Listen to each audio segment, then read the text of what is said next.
ayat 1 dari Kisah Rasul 4. Ketika Petrus dan Yohanes sedang berbicara kepada orang banyak, mereka tiba-tiba didatangi imam-imam dan kepala pengawal bait Allah serta orang Saduki. Orang-orang itu sangat marah karena mereka mengajar orang banyak dan memberitakan bahwa dalam Yesus ada kebangkitan dari antara orang mati. Mereka ditangkap dan diserahkan ke dalam tahanan sampai keesokan harinya, karena hari telah malam. Tapi di antara orang yang mendengar ajaran itu banyak yang menjadi percaya. Sehingga jumlah mereka menjadi kira-kira 5.000 orang, baru laki-laki, belum istri, belum anak. Justru lagi ditangkepin.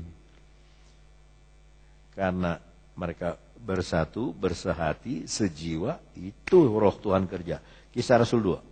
Dalam Kisah Rasul pasal 2 ayatnya yang pertama, ketika tiba hari Pentakosta, sama-sama. Ketika tiba hari Pentakosta, semua orang percaya berkumpul di satu tempat. Nah, dalam bahasa Inggris, ini di bahasa Indonesianya hilang.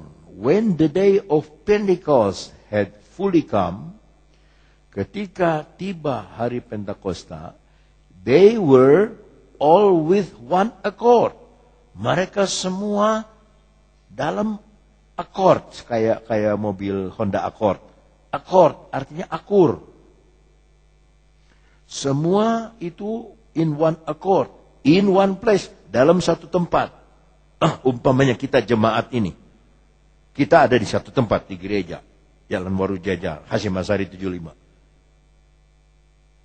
Sudah kita menggenapi separuh ayat itu, ada di satu tempat. Tapi apa kita akur? Apakah kita kayak minyak sama air, ada di satu botol, tapi nggak bisa satu, pisah. Nah, itu bukannya maunya Tuhan. Maunya Tuhan, gereja mula-mula itu kayak begitu. One accord, akur. Satu tujuan.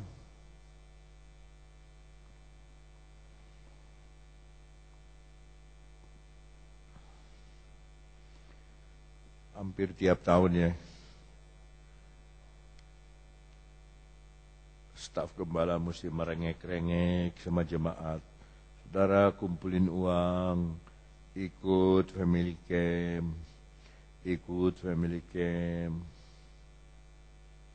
Dan kayaknya jemaatnya itu budak, saudara. Yang ngomong-ngomong, mana nak ngomong, orang mah orang. Maunya tunggu waktu hari-hari terakhir ada ciatah. Nah, itu mereka. Jadi nggak ada kita kerinduan untuk firman, kerinduan untuk bersekutu, kerinduan untuk akur sama-sama yuk. Apalagi ini 16-17 bikinnya, tanggal 18 Lebaran, Marema ya. Nggak ada tuh kerinduan tuh. Beda sama gereja mula-mula. Nggak sayang uang. Disuruh ngumpulin, dia jual tanah, bawa ke kaki rasul-rasul. Sekarang mah bawa perpuluhan aja nggak berani, nggak mau, nggak percaya. Nanti ditipu orang, nanti dimakan orang, baru dia minta bantu doa. Padahal tahukah saudara itu, hidup berkelimpahan, diberkati Tuhan itu. Karena kita akur. Roh Kudus turun. Maka yang tadi saya bilang, roh itu adalah pneuma, adalah nafas.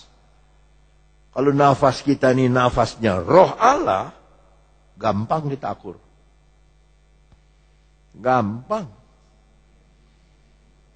Ya, suruh ngumpulin uang. Sebelum bulannya udah taruh uang. Nih, saya taruh uang untuk family camp. Nah, Cianjur sekarang jadi tuan rumah. Nanti bulan April rapat majelis pusat di Cipanas. Di Hotel Cianjur. 32 orang. Belum istri, belum apa. Waduh. Saya diminta jadi tuan rumah. Akur, it's okay, no problem. Apa makanan di sana yang terkenal? Oh, ada mie awon datu, ada bubur awon datu, ada sate kambing awon datu. Banyak tuh langsung setuju semua. Ya, sana lah, sana.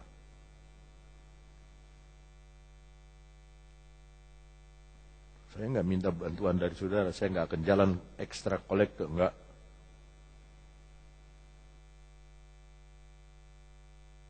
Dua hari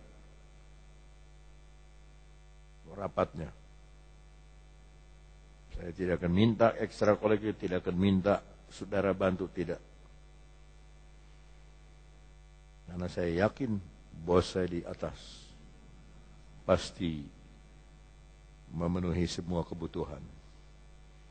Tapi makanya saudara-saudara ini, apalagi kaum muda ya, tuh nggak punya duit, ikut family nggak punya duit, tapi BBM pegang satu-satu. Pegang BB. Dulu baca Alkitab, sekarang baca BB. Belum ada, nanti keluar yang baru, bukan BBM, BBD. Bulak-balik dekok.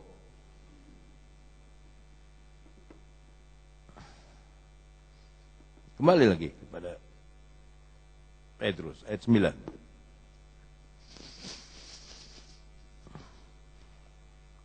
Jadi hati bisa tersiksa oleh karena melihat dan mendengar kelakuan orang yang jahat. Ayat 9. Maka nyata bahwa Tuhan tahu menyelamatkan orang-orang saleh dari pencobaan dan tahu menyimpan orang-orang jahat untuk disiksa pada hari penghakiman. Aduh, inilah pemisahan yang Tuhan adakan. Orang-orang saleh dibaca tuh. Di apa? Diapain tuh orang saleh? Selamatkan. Orang salah diapain? Itu jangan diambil setengah ayat. Orang saleh akan dipelihara. Oh, saudara pasti akan dipelihara Tuhan. Haleluya. Tapi kelakuan saudara salah. Nah, saudara tidak akan bisa masuk kepada orang saleh kalau saudara masuk pada orang salah. Ya. Tahu menyelamatkan, bahasa Inggris, tahu melepaskan orang-orang saleh, bahasa Inggris, out of temptation, keluar dari godaan-godaan, di situ pakai pencobaan. Dan reservasi, menyimpan orang jahat untuk disiksa pada hari penghakiman. Saya rasa sudah diterangkan loh sampai itu. Sudah kan? Sudah sampai situ belum? Nah, coba ayat 9a, cukup itu bagi kita, bagi saya aja udah cukup. Aduh, terima kasih Tuhan. Maka nyata bahwa Tuhan tahu menyelamatkan orang-orang saleh. Maka nyata bahwa Tuhan tahu menyelamatkan orang-orang saleh dari godaan-godaan, di situ pakai pencobaan. Dan tahu menyimpan orang jahat untuk disiksa pada hari penghakiman. Ayat 10. Terutama mereka yang menuruti hawa nafsunya karena ingin mencemarkan diri dan yang menghina pemerintahan Allah. Mereka begitu berani dan angkuh sehingga tidak segan-segan menghujat kemuliaan. Maaf, saudara, jangan lupa ini terus dari cerita Lot tadi. Apa angkuh? Itu Lot tadi. Lihat matanya. Saya mau itu, Sodom Gomora. Silakan, paman mau pilih yang mana? Saya ambil itu Sodom Gomora. Semuanya buat saya.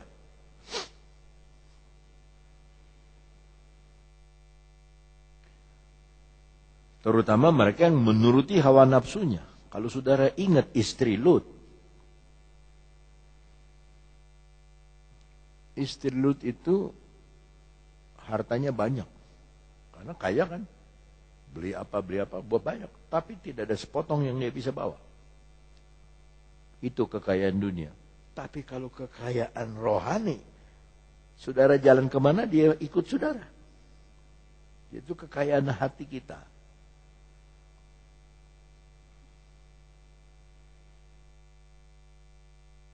Coba maju dulu ke depan 1 Petrus 3. 1 Petrus 3. Ayat 1. Demikian juga kamu, hei istri-istri, tunduklah kepada suamimu, supaya jika ada di antara mereka yang tidak taat kepada firman, mereka juga tanpa perkataan dimenangkan oleh kelakuan istrinya. Jika mereka melihat bagaimana murni dan salehnya, akan diselamatkan nih, dipelihara hidup istri mereka. Perhiasanmu janganlah secara lahiriah, yaitu dengan mengepang-ngepang rambut, memakai perhiasan emas, atau dengan mengenakan pakaian yang indah-indah. Tetapi perhiasanmu ialah manusia batiniah, yang tersembunyi dengan perhiasan yang tidak binasa, yang berasal dari roh yang lemah lembut dan tentram, sama-sama yang sangat berharga di mata Allah. Tidak ada yang luar dinilai, yang dinilai yang di dalam, yang dinilai isinya. Saya mau tanya, kalau saudara makan bacang, makan daunnya apa makan isinya? Saudara senang bacang ketan, senang bacang nasi? Ketan. Senang bacang babi atau bacang sapi? Nah, kalau sapi jangan bilang bacang, karena bak itu sudah babi. Bacang, daging babi yang dibungkus. Tinggal cari aja sapi itu bahasa kuenya apa, baru pakai cang belakangnya. Kue cang kan lain isinya. Maka yang lucu di Indonesia ini ada bacang babi, bacang ayam, bacang sapi, padahal baknya itu nggak hilang-hilang. Ya, kalau disalin bebas itu ada bacang babi rasa ayam, bacang babi rasa ikan. Padahal baknya udah disebut bak. Bak itu babi.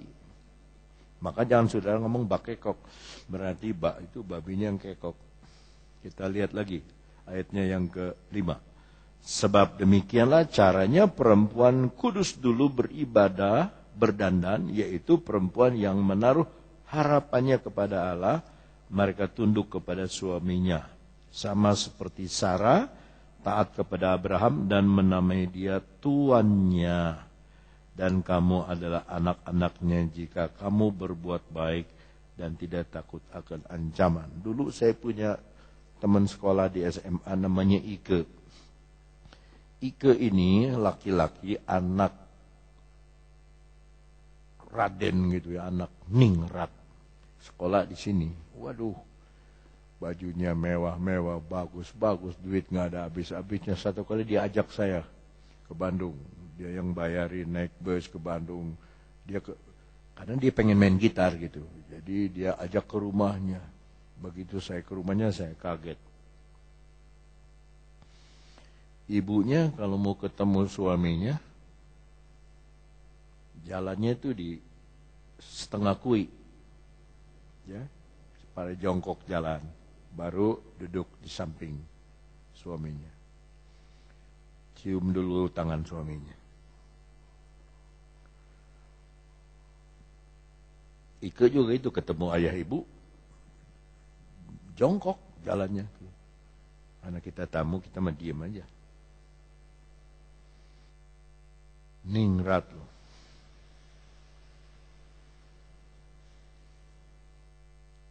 Sekarang mah udah nggak ada. Main gabruk-gabruk aja sekarang mah.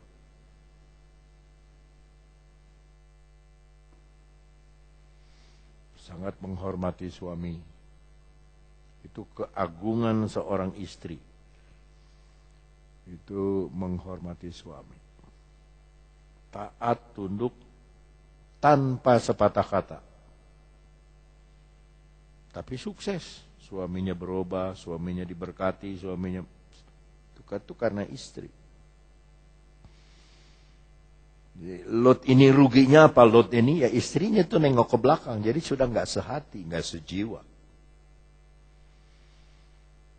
Ada di satu rumah tapi suami istri tidak sehati, tidak sejiwa. Suami bilang tinggalin semua, jangan lihat belakang supaya selamat. Istri nggak mau lihat belakang. Terakhir kali jadi tiang garam. Jadi penting sekali sehati sejiwa. Oke, sampai di sini dulu, nanti kita teruskan pada hari yang akan datang.